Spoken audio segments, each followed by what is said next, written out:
Do we think this one win cures all the problems for Pittsburgh? Again, I think the problem for me had been the defense and Right. not the Antonio Brown Twitter and all that stuff, something they've been used to. Forget Le'Veon Bell. He's not there. They're not even thinking about him anymore. That was a week one thing when the old linemen were going off and, the over-celebration of a Connor touchdown. That's done. They're just trying to take care of business each week. He's not there. So I'll continue to say that all that meant nothing to me. It was about the defense getting better. Because as I said, going into this game, the offense was averaging 29.5 points. What did they score last night? 30. So they're right there on their average. Technically 23. Right. That's true. They got a pick Yes. six. The defense was giving up over 30, and they gave up 27. So in the area of their averages, but luckily the defense got a little more pressure on the quarterback. You got the turnovers, especially the pick six. 3 interceptions by Fitzpatrick. Really, one was his fault, and it was the pick six. So whether you say this turns this around, I don't think I was looking even at last week at the supposed, and I'm using air quotes,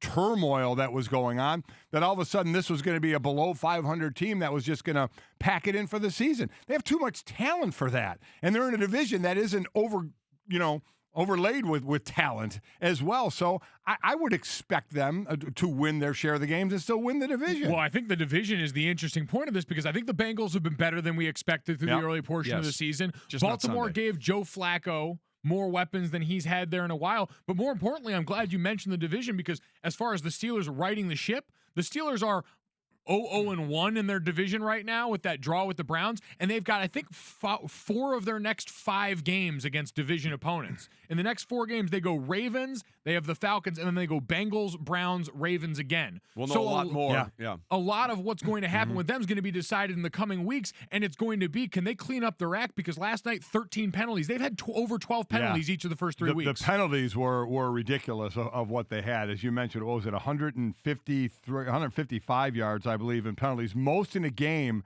since 163 yards against the Raiders in 2010. So that was, and 2 of those were roughing the passer penalties, which we're going to get into. Well, 4 of them were roughing the passer penalties. No, I mean on penalties. Pittsburgh though.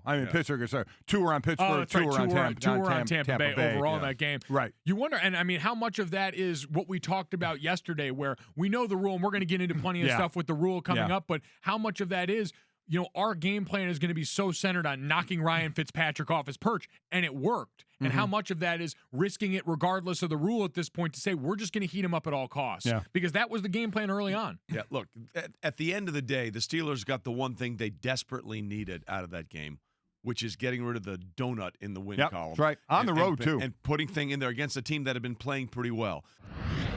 Dirk Cutter has to think of the other 52 guys in that locker room.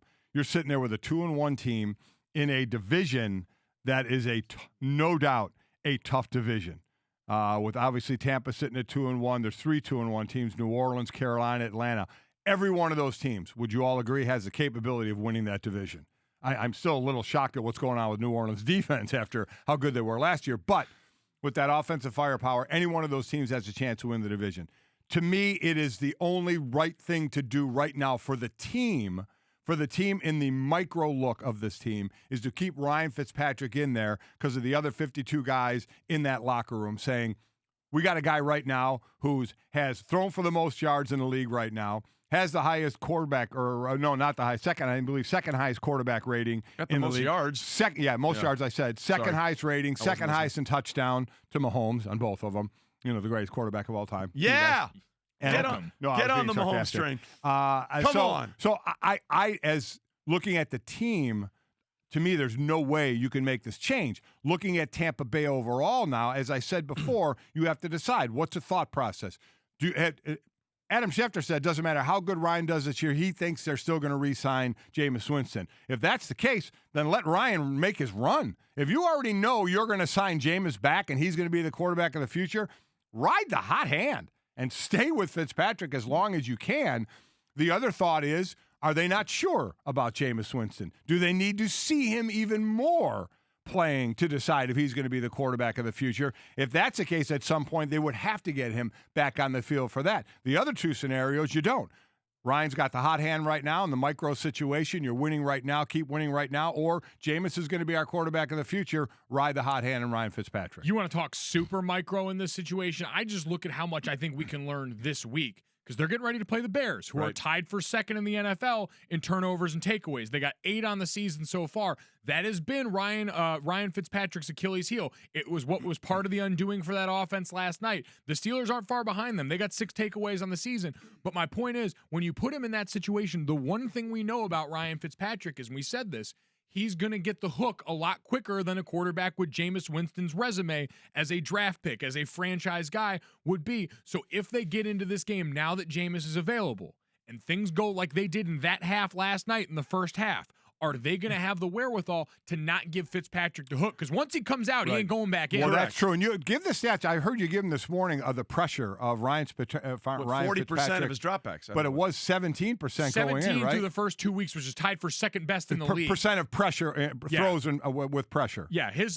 drop back passes through the first 2 weeks in the season, he was pressured 17% of the time. Which means nice clean pocket. Let me just say.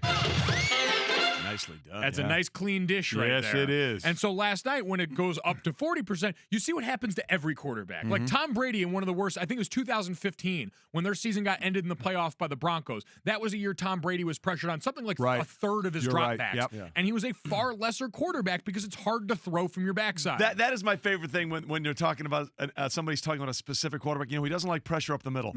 Find me the quarterback that does. Well, I want it in my face. I mean, I understand what you're saying, but I also understand the thought process behind it. We're talking about quarterbacks that don't move. Yeah. When that pressure comes up the middle. Moving quarterbacks can get the hell out of the way better. Fitzpatrick's not one of those guys. Brady's not one of those guys. They've got a better shot. Jameis really isn't one of those guys either. No, he's not. You're right. Jameis is more like a Ben Roethlisberger who's going to use his size more than his true mobility. Kind of ambles around back there. But I guess that's the point is this Bears team is the perfect defense to force their hand one way or another. Because at the same time, do you want to take Jameis Winston, who is fresh off the shelf, and throw him back on the field when you've got a unit that's been in a groove? Right. Yeah. Agreed. I mean, the scenario there is Jameis. This is Khalil. This is Jameis. And what has been the one bugaboo with Jameis Winston, which is sort of the thing about Fitzpatrick? He'll once in a while make that throw and it's like, dude, what were you thinking? Doing? Where are you throwing? And I don't think you want to mess up the rhythm with Fitzpatrick to put that potential guy in against that defense the way they're playing. So to me, I would be utterly shocked if they don't announce Fitzpatrick going forward for this week. Agreed. And then if he has a stinker, then maybe you think about it. But I think he's earned at least another 1 or 2 weeks in that starting job before